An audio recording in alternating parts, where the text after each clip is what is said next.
Meet Uncle Sam. He has a lot of bills to pay. Almost $4 trillion worth every year. Uncle Sam's income is a little over $2 trillion per year. To make up the difference, the deficit, he does what most Americans do. He borrows money. When Uncle Sam takes out a loan, he calls it a bond. Bonds can be held by banks, investors, or even foreign governments. Uncle Sam has to promise to pay interest on these bonds, just as you do on any loan you take out. Ever think about paying your mortgage with your credit card? That's exactly what Uncle Sam does. He takes out new loans, new bonds, so that he can make payments on the old ones. All those loans, and especially all that interest, adds up. Right now, Uncle Sam owes about $14 trillion.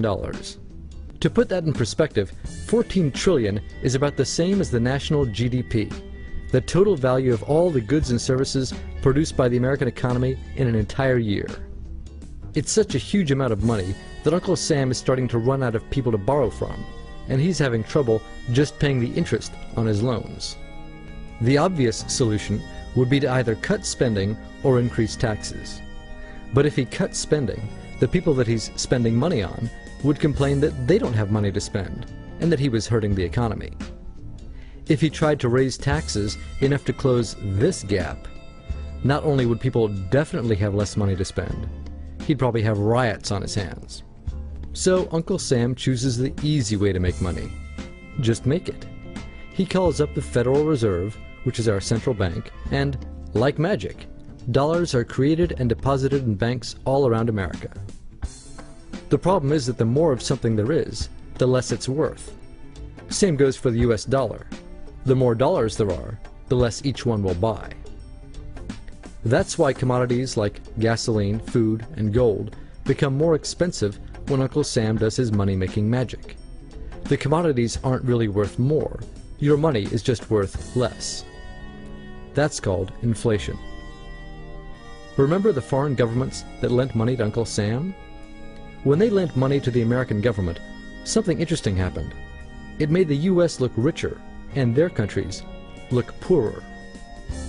When a country looks poor compared to America, $1 of our money buys a lot of their money. So they can pay their workers only a few pennies a day. With such low labor costs, they can sell their products in America for lower prices than any American manufacturer can. The easiest way for American companies to compete is to move their factories overseas and pay their workers a few pennies a day too. This contributes to a recession. Americans lose their jobs, stop paying taxes, and start collecting government benefits like Medicaid and unemployment. This means that Uncle Sam has even less income and even more expenses. At the same time, the people who still have jobs are desperate to keep them, so they tend to do more work but not to get paid anymore. When your dollars are worth less and you're not earning more of them, that's called stagflation. And this is why Uncle Sam is in a catch-22. He can't raise taxes or cut spending without making the recession worse. And he can't have the Federal Reserve create more money without making inflation worse. For now, he can keep borrowing money, but since he can't even pay the interest on the loans he already has, it just makes his inevitable bankruptcy even worse. Whether it's in 2 months or 2 years, the day will come when Uncle Sam can no longer pay his bills. When that happens, the banks, investors, and foreign governments who are counting on that money won't be able to pay their bills. You see, just like Uncle Sam, governments, banks, and corporations don't actually have much money. Mostly, all they have is debt to each other. If one link in the debt chain stops paying, defaults, the whole thing falls apart. If investors can't pay their bills, corporations won't be able to pay their employees. If banks can't pay their bills, you won't be able to take out a loan, use a credit card, or even withdraw your savings. If foreign governments can't pay their bills, their own banks and corporations will have the same problems. That's called a global economic collapse. It's never happened before, so nobody really knows how bad it will be, how long it will last, or even how we'll eventually get out of it. The house of cards has already been built.